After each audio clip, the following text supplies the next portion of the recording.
Assalamualaikum warahmatullahi wabarakatuh. Izin mengenalkan diri, nama saya Ulil Albab dengan NPM 1921020624. Saya dari Prodi Hukum Tata Negara, Fakultas Syariah UIN Raden Intan Lampung. Perkenalkan, nama saya Selviana Putri, NPM 1921020649 dari Prodi Hukum Tata Negara kelas L, Fakultas Syariah UIN Raden Intan Lampung. Perkenalkan, nama saya Selvia Ayu Fahwati, NPM 1921020666. Saya dari Prodi Hukum Tata Negara kelas L, Fakultas Syariah UIN Raden Intan Lampung.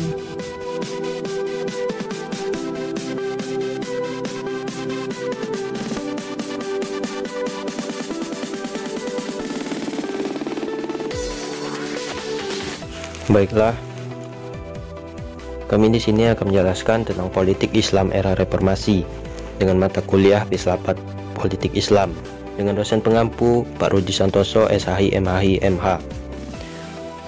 Baiklah, akan saya mulai dengan materi yang pertama. A. Politik Islam era reformasi.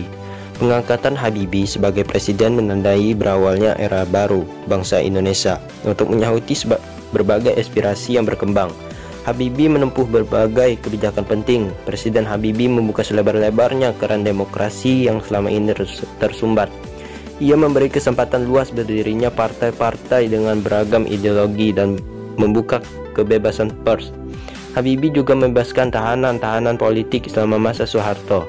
Ia menggenjot nilai tukar rupiah yang sebelumnya terpuruk ke level 15.000 per US dollar menjadi 7.000 per US dollar. Ia juga mengarahkan kebijakan ekonomi pada kepentingan rakyat kecil dengan program jaring pengaman sosial atau yang disebut JPS.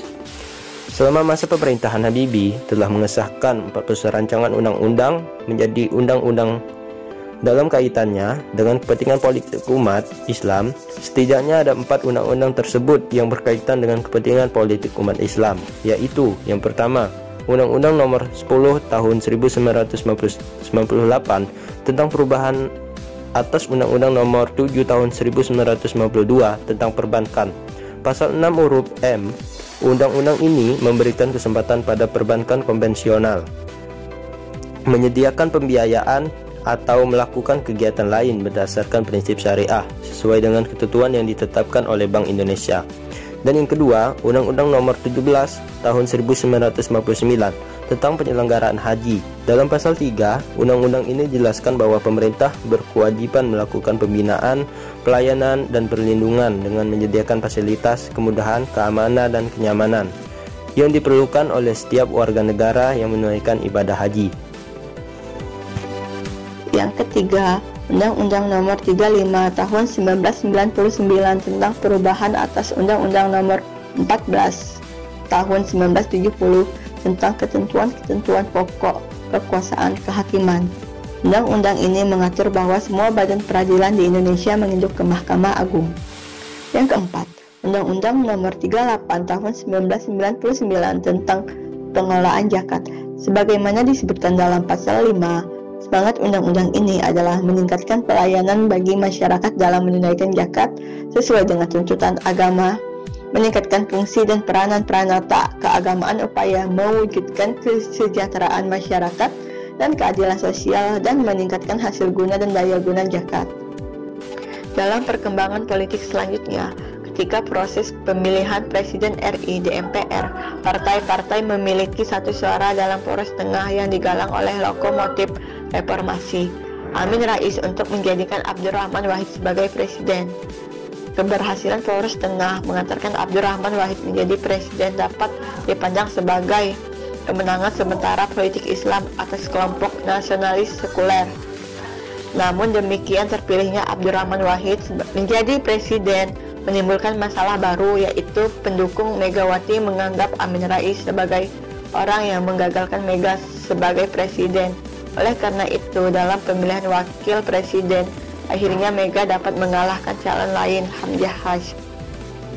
Tanggal 23 Juli 2011, Wahid mengeluarkan dekret yang isinya membubarkan DPR dan MPR, mengembalikan kedaulatan kepada rakyat, dan membentuk komisi pemilihan umum untuk mempersiapkan pemilu dalam waktu 1 tahun dan menyelamatkan gerakan reformasi total dari fraksi Orde Baru dengan cara membubarkan Golkar. Pada tanggal itu juga, pukul 8, Amin Rais membuka sidang istimewa MPR dengan agenda pemungutan suara apakah menerima atau menolak dekret. Dari sebanyak 601 orang anggota yang hadir, 559 diantaranya menolak dekret dan berakhirnya masa jabatan Wahid Megawati.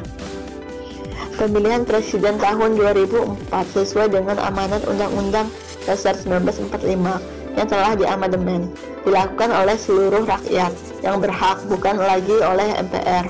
Dalam pemilu langsung yang pertama ini muncul 5 pasang calon presiden wakil presiden.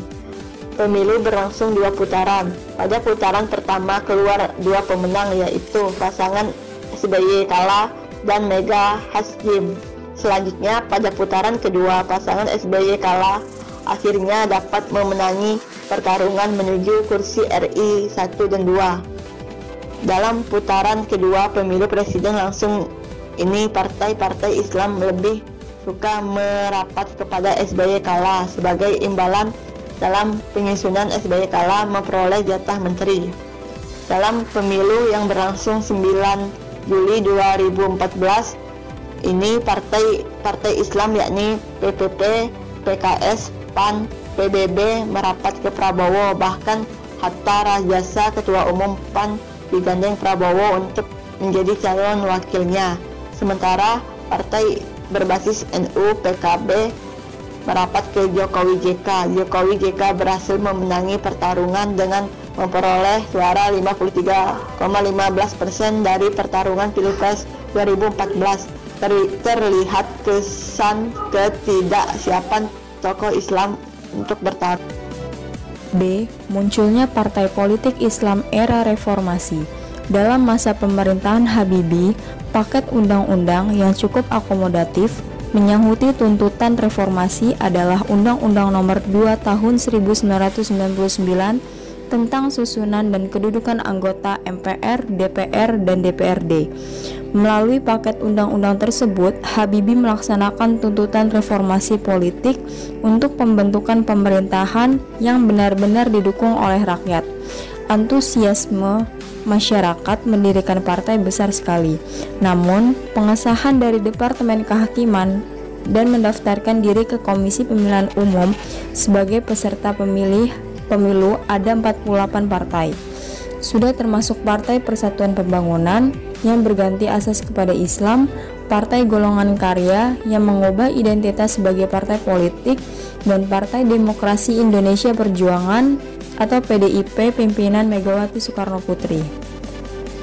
Masing-masing partai memiliki visi, misi, platform, dan ciri khasnya. Dari 48 partai tersebut, sebagian besar menganut Pancasila sebagai asas, sebagian menganut Islam, satu menganut asas demokrasi religius atau Partai Uni Demokrasi Indonesia pimpinan Sri Bintang Pamungkas, dan satu menganut asas sosial demokrasi kerakyatan atau Partai Rakyat Demokratik pimpinan Budiman Sujatmiko. Jika pada pemilu 1955 terdapat partai-partai Islam seperti Masyumi, Nahdlatul Ulama, dan PSII, maka pada era awal reformasi terdapat belasan partai yang mengaku memiliki hubungan historis dengan partai-partai tersebut. Rasi Kerakyatan atau Partai Rakyat Demokrasi pimpinan Budiman Sujatmiko. Pemilu 1999 menghasilkan 5 pemenang, sebagaimana tabel di bawah ini. Sementara, partai-partai Islam lain juga memperoleh suara dan kursi di DPR RI yang kecil. PBB memperoleh 13 kursi, PK 6 kursi, PNU 3 kursi, PKU dan PSII masing-masing 1 kursi. Dengan demikian, total kursi partai-partai Islam adalah 169 kursi. Baiklah, mungkin itu saja yang dapat kelompok kami sampaikan. Jika ada kesalahan kami mohon maaf. Terima kasih.